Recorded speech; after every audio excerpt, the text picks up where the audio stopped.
Hello everyone. I want to thank everybody for joining me here at the Heroic Dose, and I want to say that I appreciate everybody's support. I so appreciate all the support I'm being shown. It's more than I've ever had in my entire life, and well, after I wasn't sure how my interview with Mark was going to be received, so um it was scary and it was hard. I had a lot of things um, that I had to be accountable for, a lot of mistakes that I've made. And, it's not an easy thing. It's not an easy thing when you know that you've messed up massively in your life and you're gonna just put it all out there. But I felt like I was ready. A lot of people are wondering how I got in touch with Mark and how the interview came about. So I started writing a book, like my life story, back in September, and I've been writing since then. And then maybe like in sometime in June, I sent the book to one of my friends, and he ended up reading it. And I'm only like 80 pages in. It's like chapter 4, you guys. So no one get excited. It's not going to be done anytime soon, but it started. I'd love to find a publisher and get an advance or something, but we'll wait. We'll see what's happening with that. But so anyways, I sent the book to my friend, and he when he was done reading it, he sent me Mark's channel, and he was like, you should really write this guy. Maybe he can help you out or something, or it just seems like maybe you should talk to him. And so I started watching Mark's channel, and I was like, oh wow. Okay, so I'm not the only one that's like fucked up. I mean, it was like this feeling of solidarity. I'm like, okay, cool. I'm not the only one out here that's like, I'm a mess. I'm a mess. But his channel touched me a lot just because I've been so isolated, I feel like, for most of my life. So like I knew other people had really tough lives, but I'd never really met anybody that had went through a life like mine. So to hear the stories on Mark's channel, like, it really helped me to, I guess, not feel so alone. And I mean, yeah, so I started watching his channel, and then I ended up emailing him, and I was like, hey, like, this is me. I gave him like a little short overview of my life, and I'm like, here's my hoe ad if you want to check that out. I mean, and yeah, so I emailed him, and he ended up actually calling me back the same day. And this was like sometime in June, and he's like, well, I'll be coming to Detroit to interview pretty soon here next month. And he didn't have a date yet. And I was like, okay. So I guess he was getting, all his interviews lined up and everything. Because I think he interviewed a couple other people in Detroit. And so he came, and on July 9th, that was when I had my interview. And I guess, I was ready to talk. I had already been going through the process of writing my book, and like, reaching back, into the past for all those memories. And I had been interviewing my mother. I interviewed an aunt on my dad's side. I had been asking questions my entire life, actually. Anytime I had a chance to ask a question of anybody, I asked, because I've always needed to know, like, even as far back as when I was in foster care, around 10 and 11 years old, in my first visits with my mom that I had, when she would come to my supervised visits, I started asking her questions then. I was like, what took you so long to leave daddy? And, what finally made you leave? And what was this about? And what was that about? Like, I was constantly asking her questions, and I always have been. Like, I've always needed to know, like, what happened to me? Why? Like, I need an answer. It's hard going through life and not knowing why you're here, what your purpose is, and what the fuck this is all for. Like, sometimes I'm like, I would fall into the depths of despair and just like want to kill myself from a very young age, because you get tired of the shit, and then it just keeps rolling down on you and coming and coming and coming, and it's like, what is this for? I need an answer. So I feel like I have an answer now finally, but there was a lot of years where I just didn't have any direction in my life, and I didn't know. So anyways, that's how I got in touch with Mark, and that's how the interview came about. And so those of you that keep saying I should write a book, I have been. Whenever I have free time, and my mind is clear, because as I've said before, I'm still a prostitute.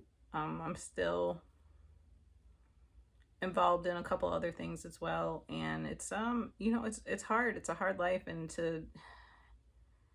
you need to be in a safe space to be able to reach back into the past and like pull up all this pain. And I'm gonna get back to this part right in a bit, because I'm gonna talk about it more. But so yes, I'm writing a book. If anybody wanted to know, or everybody that keeps telling me I should write a book, yes, is being written. I see a lot of people are wondering how old I am. I'm 34 years old. My race, a lot of people have guessed right. I'm Native American, 69%, for those of you that need the percentage. 22% Spanish, 7% Basque, and the rest of that is just a random assortment of English, Cameroon, Senegal, stuff like that. But let's see. I see a lot of people concerned about my spiritual health and my lack of belief in a God. And I want everybody to know that spiritually, I am healthy. Don't worry. Just because I don't believe in a God, that does not mean that I'm not spiritual. I am. I believe in the energy that connects all of us, and how it's, that energy is something great that connects all of us. And we need to remember that we're great, but also remain humble and know that we're just a small part of something greater. And I think I tend to maybe follow Buddhism more than anything else, which is not a religion. And I'm just now getting into it. I had a friend tell me about it recently, and I was like, oh, this is what I've been trying to practice kind of my whole life. And, somebody actually wrote it down for me. So I'm getting into that. I see a lot of people concerned about my physical health, offering me diet advice and health advice. You know what? I look really terrible on camera. That's all I have to say. I look very terrible on camera. I'm actually a power lifter. I don't know if I can flex for you guys. Let's see if you can see my muscles up here, but I'm pretty buff. Like I look big. Yes, I am. My body is bigger, but it's a lot of muscle. I do yoga. I was practicing mixed martial arts. I started during the pandemic. I had got into mixed martial arts before, because I had taken self-defense classes probably about 8 years ago, and they actually really helped me out as a sex worker. And anyways, during the pandemic, I got back into mixed martial arts because all the gyms were closed. And it was my old self-defense trainer that, he would come over, and we would train during the pandemic, because all the gyms were closed and no one else, a lot of people lost their motivation to, for fitness. And so he had a hard time, finding anybody to train with, and so we started training. And then once the gyms opened up again, I started going to the gym and doing the MMA. And I tore my meniscus about a year ago and at a judo class. And then I retore it again 6 months ago. So I'm actually wearing this big giant brace on my leg all the time. I didn't wear it for my interview because I wanted to feel cute because, well, I was going to sit up there and say a lot of ugly stuff. So I wanted to feel pretty. But yeah, I wear a brace all the time, actually. I retore it. I have to have surgery. Well, re-tearing it, that was a long journey too. I'll just say that. I'll talk about it real quick. So um, I was at PT one day and I was doing these single leg jumps, and I fell and like I hurt myself, and at first they thought I just sprained my MCL, and so I was taking it easy, and then like a couple months, like 3 months down the road, I'm like, my leg still hurts, my knee still hurts, like it's not getting better. And not only that, like a lot of progress I had made, I lost it. And also my surgeon was on sabbatical at the time, and so but I finally, they finally got me in for an MRI. And at first, his colleague told me that, everything looked fine and everything like that. But when my surgeon came back from sabbatical and looked at my MRI results, he was like, yeah, you retore it. And so I just found that out recently, actually, early July. And I'm going to have surgery again late September. I mean, I can have it anytime I want, but my surgeon's giving me time to like kind of prepare for it because, financially I have to get prepared for that because, what am I going to do after my surgery? Like, um, you know, answer my door to see clients with some crutches, so I gotta get ready for that to make sure I can, pay my bills while I'm recovering from my I had a meniscus repair, and this time I'm gonna have a meniscus debridement where they just cut away the damage instead of resewing it back together. So that's gonna be late September. So yeah, so I am healthy, I swear, you guys. um I, like I said, I'm a power lifter, and once my knee is repaired and I'm good to go, I'm gonna get back into my mixed martial arts. But I also do practice yoga. I've seen more than a few people mention it in the comments, but yes, I do practice yoga, and I'm also a vegetarian. Um, I do need a lot of protein for powerlifting, but I drink plant-based protein powder. It's super gross, but whatever. I guess not everything can taste good. Um, let's see what else. I trying to think of other questions that I've seen. Let's see. Oh, everybody wants to know about my schooling and if I'm gonna go back and what's going on with that. So,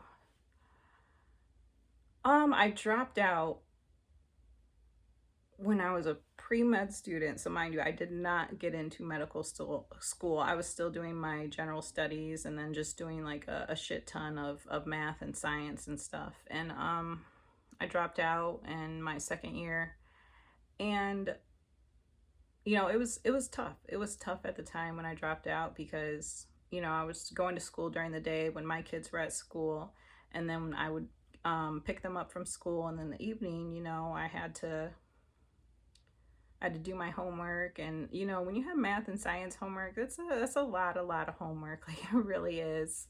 And it takes a long time, and I felt selfish. I felt really selfish at the time for trying to pursue my education when my kids needed me like at home.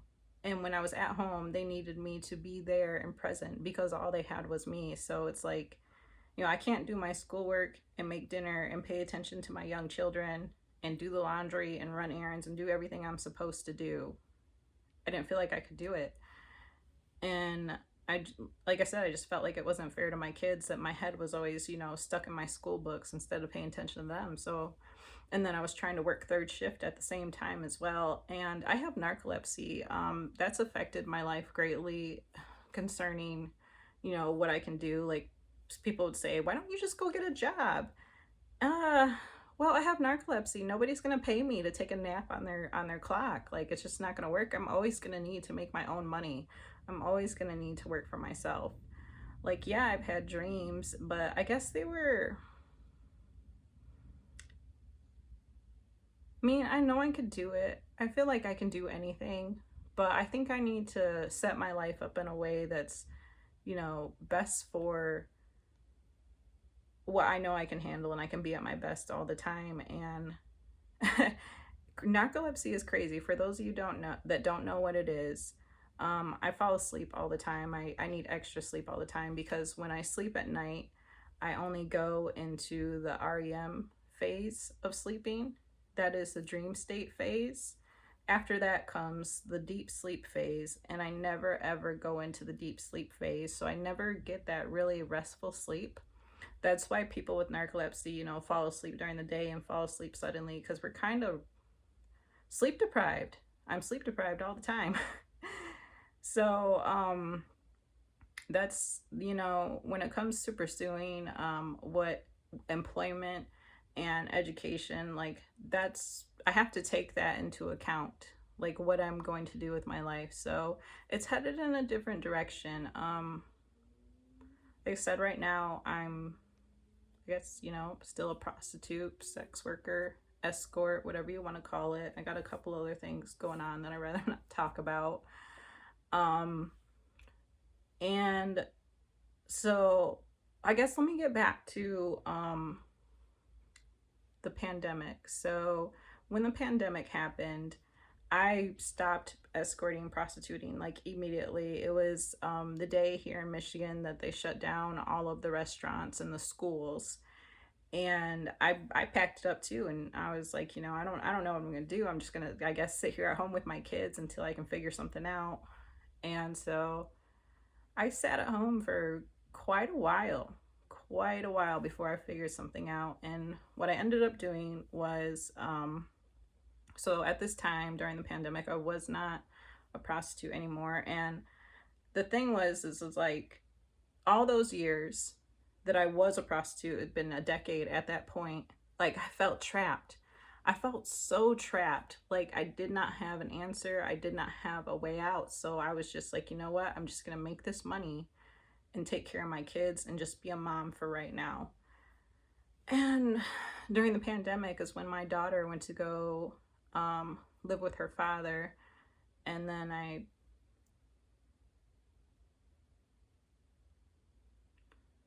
like to say that I took my son to go live at his grandmother's house because that's what was best. But my son says I kicked him out. So I don't know what to say in there. What really happened between us, if it was me kicking him out or me taking him to go live at his grandmother's house. Either way, he felt abandoned by me. And that's what happened. So that happened during the pandemic. And like I said, my daughter went to go live with her father at the time. He was finally stable. And she'd always been a daddy's little girl. And so, and also she's got a half sister over there. Her half sister's mother died, and she doesn't really have any female influence in the house, just living with her dad. So it was good for my daughter to go stay there with her dad and her half sister. And he finally had his shit together. So I felt, I told her, it was okay if she did that, and our relationship was kind of already suffering at that point. I'll get more into that on another video. So during the pandemic, like I said, all those years previous, I'd always felt trapped, and I didn't know what I was going to do with my life. Like I didn't see a way out of prostitution. Like, it's crazy when you start making that kind of money, you start living like a lifestyle that reflects that type of money. My rent's high as hell. I got all these bills and, more money, more problems. And I guess like the same with a lot of other, sex workers that Mark has interviewed. I've been terrible with my money. Like anytime I made money and I just spent it on my kids because that's what I wanted to do. Like Or I'd work, I'd work 1 week out of the month, and then for the rest of that month I'd be at home with my kids because that's what I wanted to do. And so I was not financially responsible for a really long time, an incredibly long amount of time. It's I don't know what to say. It's hard, it's hard to learn everything at once. Like I feel like nobody ever taught me anything, so I'm trying to learn everything there is to learn about life like all at one time. I finally got the financial part down though, by the way. I'm better now, and I guess starting my own businesses really helped me with that. But so let me talk about that. So I started I didn't know what to do during the pandemic. I was just sitting at home and I'm like, what am I going to do? I'm going to have to pay my bills somehow. And I finally had a plan. Like I thought something up. I was like, you know what? Because like I said, I have high bills. So it's not like I can just do anything. I got to be able to cover, my rent, my car note, phone, everything. And the cost of living in Ann Arbor is not cheap either. But I would do anything to be here to make sure my kids got the education that they've received here in Ann Arbor. So, I'll do anything to stay here. I'd sell my ass, and I did. But so I ended up, you guys have noticed the plants around my house and stuff. I got into the rare plant business. So, everybody has, knows what house plants are. A lot of people have house plants, but there's different tiers and different levels to the hobby. So you have house plants that you can find at your regular grocery store, box store. And then you have other house plants that you're gonna need to go to like a greenhouse to find. And then there's other plants that you really can't even find in your state. You're gonna have to go out of state to look for them. I live in Michigan, but some of the plants I like, I might be able to only find them in Florida. So then you're gonna have to either go to that state or, have them shipped to you. And then there's even more rare plants that you can import from places like Indonesia and Thailand. And so that's what I did with my business. I got my import license and all that, and I started importing plants from Indonesia and buying plants around here. And well, I would take trips out of state actually, and then bring back like loads of plants in my car. And then I started growing my own plants as well here at home. And then things were going good. Like I was covering my bills and everything. Like the plant business was going good. Like I just started up, and right away I was doing okay. And then when I would make my money from the plants, what I would do was I would pay my bills, and then whatever I had left over I would reinvest back into my plants, buy more plants, or just things that I needed for the business. And then, as I said earlier, a year ago, I tore my meniscus, and I tore it badly. Like I couldn't walk like immediately after it tore. My knee was, it was like the size of a basketball. And I had surgery within 3 days of tearing it. So, and I had a repair done, and the recovery time for a repair is a lot longer. They put the recovery time for repair at 6 months versus getting a debridement done where they just cut away the damage, and that recovery time is like 6 weeks. So 6 weeks versus 6 months. But I decided at the time to go with the repair because I'm a really active person, and I'm always going to be active. So I wanted as much cushion in my knee as possible.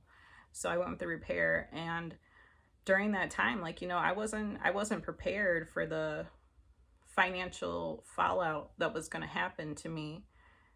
At the time, like I said, I had money like from my business to like, at that time, it was only good enough to pay my bills. And then I might have, maybe $1,000, $2,000 left over to, invest back into the business, buy more plants. And, plants aren't like, a lot of time it's not like you can sell them right away. You got to wait for them to grow, and, like, especially when you're importing plants. So let's say I spend $2,000 importing plants. I'm not going to make that money back right away. But if I spend $2,000 importing plants, I could potentially make $5,000 to $7,000 selling them here. But after I rehab them, so when you get them, shipped from overseas, they're not in the best condition. Like they're shipped with no soil on the roots. They've been scrubbed clean, and they show up like super stressed out. So you have to rehab them for sorry, you have to rehab them for months before you can sell them. So at the time, when I tore my meniscus a year ago, any money that I had a couple plants that I could sell, so I sold some to keep paying my bills, but like my recovery was so long, like until I could actually get up and move around and do stuff. Like the money that I had at the time that I would have used to reinvest into my business, like I was using that to pay my bills. And then so by the time I was up back walking, and I was like felt like I could handle things around my house, because also like I didn't have a lot of help during that time. I had one friend that would come over and help me out with dinner and help change the ice on my this I had this ice machine like connected to my knee to keep it cool. And like I had my son's girlfriend came by like just a few times to water my plants, but like my plants really suffered a lot during that time when I was just sitting on my couch watching them die. And so when everything was okay again, I finally started to get up a couple weeks later after my surgery, and I was able to like really move around and take care of things again. Like half of my plants were dead, and I also had no money to like reinvest back into my business. So I sold what plants I had and started growing more. Like I didn't have any money to buy anymore, so I had to like propagate the ones I had around my apartment. And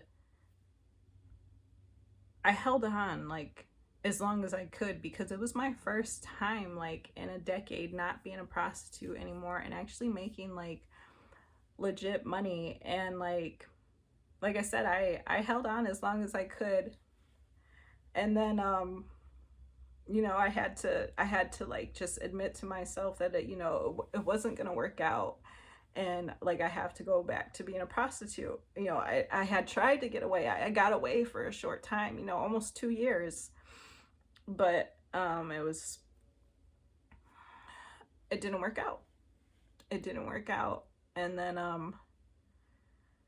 so that's why I'm, I guess, still a prostitute again, because I tried and it didn't work out. So I have this other thing I've been doing. I don't know if how much I'm going to talk about it, but I'm growing mushrooms. And so, because I don't know if you guys know, I have like a green thumb. You can see all the plants. I like growing things. I've I've always loved nature and loved greenery, and I don't know. I like growing. So I'm growing mushrooms in one of my rooms, and I make a couple $100 from that a month. But the majority of all of my bills right now are paid through prostitution. And when I get money left over from like if I pay up all my bills and I have that excess money, that's what I reinvest back into my mushroom business. There's like equipment I need and just stuff I need. I have another bedroom here, and I'm trying to outfit it and turn it into like a grow room slash laboratory for my mushroom business. So that's what I'm doing, and that's the path that I'm on right now. Like that's where my life has taken me. And I'm writing my book as well, and I don't know. Let's see where this channel goes too. I don't know where this channel is going to go, but I plan to invest a lot of time into it and grow it, and let's see what we can do together. And also let's see what else is going on. I think I think that's enough about me, like in my current status right now. I just wanted to talk about me and what's going on in my life right now because I felt like I didn't do a lot of that during my interview. And I want everybody to know that, like, everything that I talked about, like, that was the past me. And I have a lot of past. And, but that's not who I am today. And I'm much healthier and healing and in a better place than I've ever been in my entire life. And so I just want everybody to know that I am okay. Like, I really am. And I plan to post more updates soon in the future about, other questions I've been seeing, like where's my dad? Or my dad? I swear I never call him my dad. Where's my father? Um, where's my mom at? And so I'll talk about that. I'll talk about where her parents are and what other questions that I see. Like, feel free to ask questions, guys. I'm an open book, like I really am. So I'll talk to you guys later. Thanks for listening.